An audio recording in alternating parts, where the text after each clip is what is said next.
Hello students, this is doctor Ruchika Khandelwal और आज हम स्पेशली क्लास 11th के स्टूडेंट्स के लिए अकाउंटेंसी के वीडियो सीरीज स्टार्ट कर रहे हैं। आज मेरा पहला वीडियो है।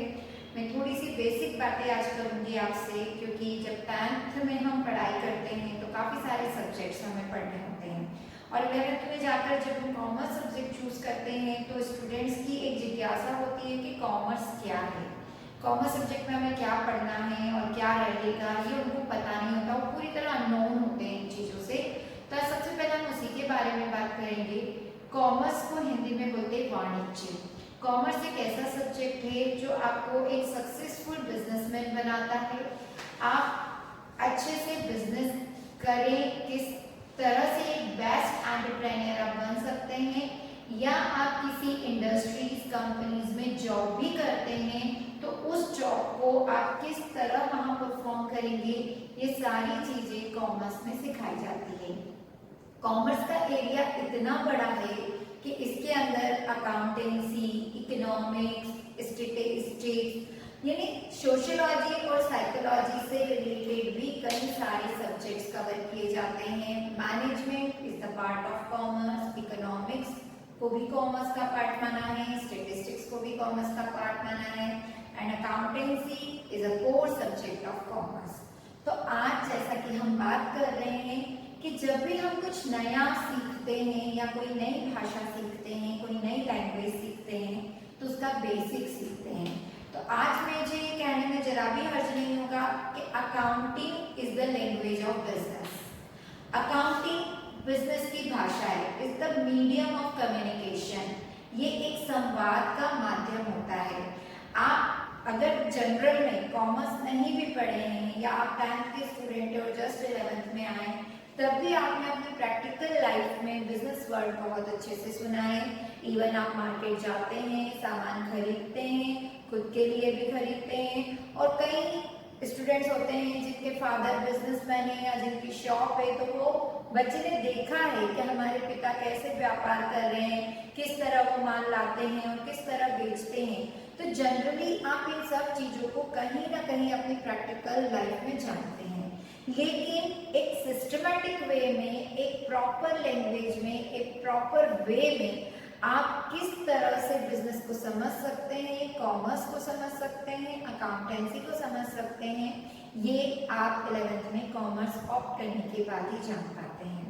तो चलिए हम ज़्यादा डिटेल में न जाते हुए मैंने इतनी बातें इसलिए की कि मेरा वीडियो जो 10th के नए स्टूडेंट्स देख रहे हैं वो पहले ये जान ले कि उन्हें आने वाले टाइम में क्या पढ़ना है और पूरी पिक्चर क्या है। उसका एक छोटा सा ट्रेलर मैंने दिखाया कि आपको इनमें कौन कौन से सब्जेक्ट्स पढ़ने होंगे और किस सोच से पढ़ने होंगे। इसको मैं कॉमर्स सब्जेक्ट को एक प्रैक्टिकल सब्जेक्ट मानती हूँ और ये सब्जेक्ट इसलिए भी यूजफुल है कि यदि आपको जॉब मिले या ना मिले, आपके अंदर ऐसी स्किल डेवलप हो जाती है कि आप खुद का बिजनेस भी कर सकते हैं, खुद का स्टार्टअप भी कर सकते हैं, खुद एक सक्सेसफुल एंटरप्रेन्योर बन सकते हैं। तो हम शुरुआत कर रहे हैं आज इसके मेन और कोर सब्जेक्ट की, जिसका नाम है अकाउंटेंसी, जो बहुत इंपॉर्टेंट सब्जेक्ट होता है। तो आज हम सबसे पहले बात करेंगे, हमारे चैप्टर का नाम है इंट्रोडक्शन टू अकाउंटिंग और हम अकाउंटिंग की डेफिनेशंस पर बात करेंगे। जैसा मैंने कहा कि कोई भी लैंग्वेज सीखनी होती है, जैसे इंग्लिश सीखनी है तो मुझे अल्फाबेट्स, वर्ड स्ट्रक्चर, ग्रामर आनी चाहिए। हिंदी सीखनी है तो नाराम आनी चाहिए, उसकी ग्रामर आनी चाहिए, हमें कंस्ट्रक्शन करते आना चाहिए, सेंटेंस कंस्ट्रक्शन। उसी वे में अगर आप मैं बात करूं तो accounting is the language of business. आपको बिजनेस की एक प्रॉपर भाषा ये सिखाता है कि आप बिजनेस तो करते हैं लेकिन उसको सिस्टमैटिक वे में अपने बुक ऑफ अकाउंट्स में किस तरह मेंटेन करते हैं, किस तरह जानते हैं, how to know profit, how to determine profit, how to determine financial position of our business. ये सारी बातें जानने के लिए एक सिस्टमैटिक तरीके से हमें इस सब्जेक्ट को सीखना होता है। तो आप घबराइए नहीं, ये बहुत इंटरेस्टिंग सब्जेक्ट है।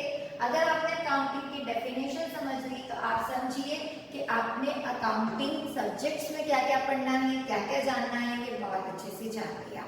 इस डेफिनेशन पर आने के पहले मैं एक छोटा सा इमेजिनरी आपके साथ शेयर करूंगी कि आप एक कल्पना कीजिए कि यदि आपको कोई बिजनेस स्टार्ट करना है तो आप किस तरह से सोचेंगे, आपको क्या क्या जरूरत होगी।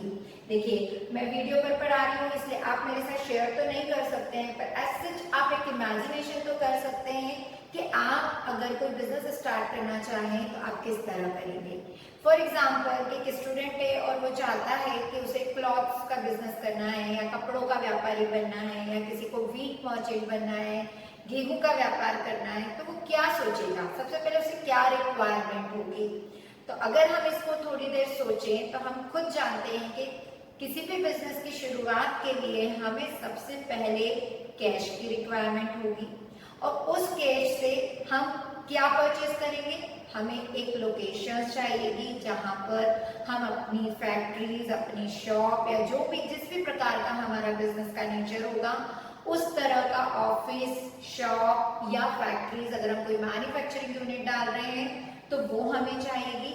वहां हमें उस बिजनेस को करने के लिए रिक्वायर्ड एसेट्स चाहिए होगी, जो भी हमारी आवश्यकता है वो लगेगी। मशीनरी हो सकती है, फर्नीचर हो सकता है, बहुत सारे टूल्स हो सकते हैं, कई रिक्वायरमेंट हो सकती है।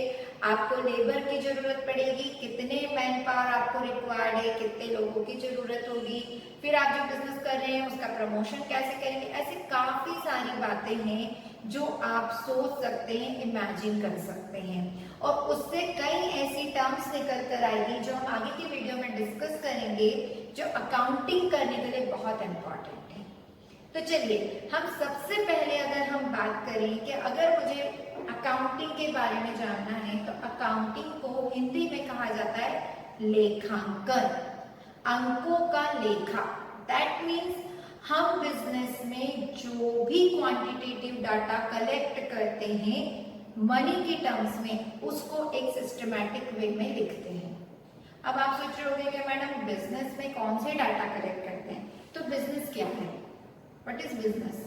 Business transaction between purchaser and seller, seller और परचेजर के बीच का ट्रांजैक्शन है।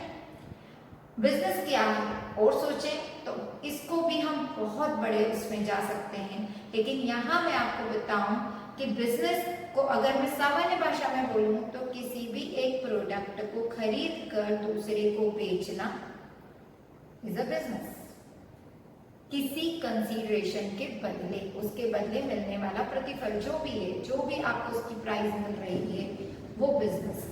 अब वो प्राइस आपने डिसाइड की है कितनी है, वो प्राइस प्रॉफिट के बिहाफ पर है या लॉस के बिहाफ पर है, आप जान सकते हैं, क्योंकि अभी हम बेसिक पर जा रहे हैं, अभी आपको आगे का कुछ भी पता नहीं। तो मैं ये मान के चल रही हूँ कि हम बिल्कुल ए से पढ़ाई कर रहे हैं। तो हम सबसे पहले एक छोटी सी लाइन में और एक सिंपल सी बात बोल सकते हैं कि बिजनेस मतलब क्या, किसी गुड्स को एक व्यक्ति से खरीदकर दूसरे व्यक्ति को बेचना। ठीक है, अब इस खरीदने और बेचने में हमारे बिजनेस में न जाने कितने लोग आते हैं, दिन भर में, सप्ताह भर में, महीने भर में और साल भर में। हम सभी लोगों को अगर ओरली रिकॉग्नाइज कर सकते तो हमें अकाउंटिंग की जरूरत पड़ती ही नहीं, लेकिन हम ऐसा नहीं कर सकते। हम ये याद नहीं रख सकते हैं कि किस व्यक्ति से हमने क्या गुड्स खरीदा और किस व्यक्ति को क्या गुड्स बेचा, कितनी क्वांटिटी में बेचा, ये हम याद नहीं रख सकते हैं। तो इन सब का हमें प्रॉपरली रिकॉर्ड करना होता है एक बुक ऑफ अकाउंट में, या हम कहें बुक में, कॉपी में, और आजकल डिजिटल का जमाना है तो आप कंप्यूटर सॉफ्टवेयर का भी यूज कर सकते हैं, आप किसी भी तरीके से कर सकते हैं। तो यहाँ आज ये सारी बात करने के बाद हम बात करेंगे मीनिंग एंड डेफिनेशन की। अकाउंटिंग, जैसा मैंने कहा कि इसको लेखांकन कहा जाता है। American institute of certified public accountant, जिसने अकाउंटिंग की डेफिनेशन में कहा accounting is the art, is a very important word, art मतलब अकाउंटिंग एक कला है। इसे कला इसलिए कहा क्योंकि अकाउंट रखने वाले अकाउंटेंट जो बनते हैं या जो अकाउंट्स मेंटेन करते हैं, चाहे वो सोल प्रोप्राइटर हो, बिजनेस करने वाले हो, उनको इसे एक सिस्टमैटिक, एक बहुत ही प्रॉपरली वे में करना होता है और उसके लिए उनका प्रॉपर प्रेजेंस ऑफ माइंड, उनकी पूरी स्किल, उनकी इनोवेशन, उनकी क्रिएटिविटी, उनकी नीटनेस उनके साथ होनी चाहिए। तो art of recording classifying and summarizing three important words in a significant manner and in terms of money. Transaction and events, यहाँ आकर मैं लिखूंगी ट्रांजैक्शन एंड इवेंट्स, यानी बिजनेस में घटने वाली हर घटना जो बिजनेस से रिलेटेड है उसे हम इवेंट्स कहते हैं, और जो एक परचेजर और सेलर के बीच में जो एक एक्टिविटी घटी है, जो एक एक्शन फॉर्म हुआ है, उसे हम ट्रांजैक्शन कहते हैं, इसको हिंदी में बोलते हैं सौदा। ठीक है, तो ये ट्रांजैक्शन और इवेंट अगर ये मनी टर्म्स में, देखो बिजनेस में जो इवेंट्स होती है वो दो तरीके की होती है, मॉनिटरी और नॉन मॉनिटरी। मॉनिटरी जिसको हम मनी में वैल्यू कर सकते हैं और नॉन मॉनिटरी जिसको हम मनी में वैल्यू नहीं कर सकते। फॉर एग्जाम्पल कि आपने गेहूं का बिजनेस शुरू किया तो आपने स्टार्टिंग में 100 क्विंटल्स गेहूं परचेज किए। अब वो 100 क्विंटल्स गेहूं आपने कितने रुपए में परचेज किए तो वो मनी में मेजर हो सकते हैं, उसको हम मनी के टर्म्स में मेजर कर सकते हैं। ठीक है, लेकिन कई सारी ऐसी बातें भी होती है बिजनेस में जो हम मनी की टर्म्स में मेजर नहीं कर सकते। जैसे फॉर एग्जांपल उस बिजनेस में एक व्यक्ति काम करता है, एक एम्प्लॉय काम करता है, उसको एक मंथली सैलरी दी जाती है, तो वो सैलरी तो मनी के टर्म्स में मेजर है, लेकिन वो व्यक्ति किस इफिशिएंसी के साथ, किस इफेक्टिवनेस के साथ परफॉर्म करता है, तो उसकी इफिशिएंसी और इफेक्टिवनेस को हम मनी के टर्म्स में मेजर नहीं कर सकते हैं।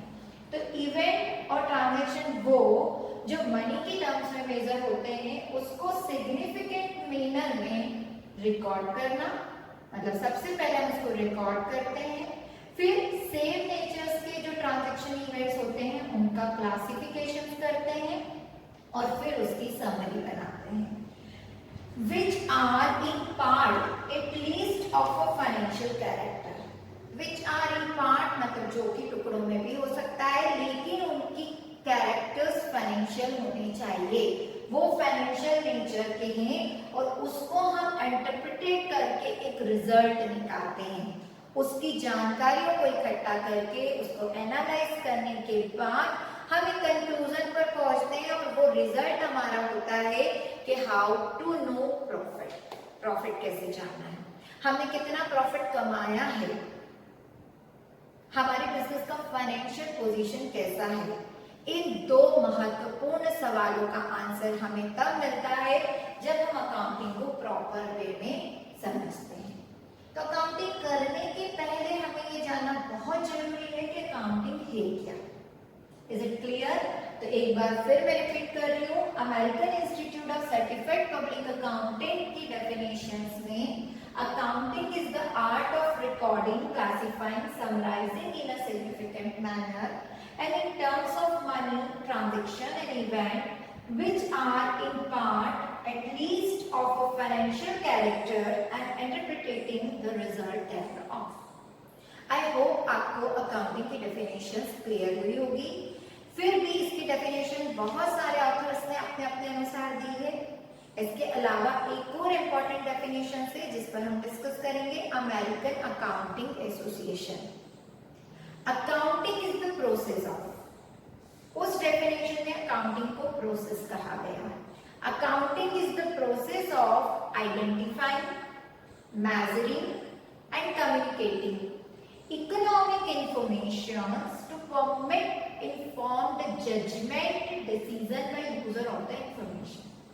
इस डेफिनेशन को थोड़ा सा एक अलग वे में उसने कहा कि अकाउंटिंग एक ऐसी प्रोसेस है जिसमें हम सबसे पहले ट्रांजैक्शन और इवेंट को आइडेंटिफाई करते हैं कि वो ऐसे ट्रांजैक्शन इवेंट्स हैं जो हमारे बिजनेस से रिलेटेड हैं, फिर हम उसको रिकॉर्ड करते हैं, फिर उसका क्लासिफिकेशन करते हैं, फिर उसकी समरी बनाते हैं, फिर उसकी एनालिसिस करते हैं, देन उसका इंटरप्रिटेशन करके जो कंक्लूजन हमारे हाथ में आता है वो एक अकाउंटिंग यूजफुल इंफॉर्मेशन बन जाती है जो बहुत सारे यूजर्स जो उपयोग उसका कर सकते हैं, हमारे इंटरनल यूजर्स, एक्सटर्नल यूजर्स, हम आगे डिटेल में डिस्कस करेंगे, वो उस रिजल्ट का उपयोग कर सकते हैं, उस इंटरप्रिटेशन का यूज कर सकते हैं। तो ये दो इंपॉर्टेंट डेफिनेशंस हमें अकाउंटिंग की जानना है और ये अकाउंटिंग के मीनिंग को भी क्लियर करता है। आई होप आप अच्छे से मीनिंग और डेफिनेशन समझ चुके होंगे अकाउंटिंग का। तो अगर आपको अच्छा लगा हो तो कमेंट्स बॉक्स में जरूर लिखें, मेरे चैनल को सब्सक्राइब करना ना भूलें और इसी तरह कंटिन्यू अकाउंटिंग की सीरीज को देखते रहिए क्योंकि ये 11th के स्टूडेंट्स के लिए बहुत ही उपयोगी है। और ऑनलाइन क्लासेस भी अवेलेबल है, यदि आप इंटरेस्टेड हैं तो कमेंट्स बॉक्स में मेंशन करिए, हमारी क्लासेस की डिटेल्स आपको डिस्क्रिप्शन में मिल जाएगी।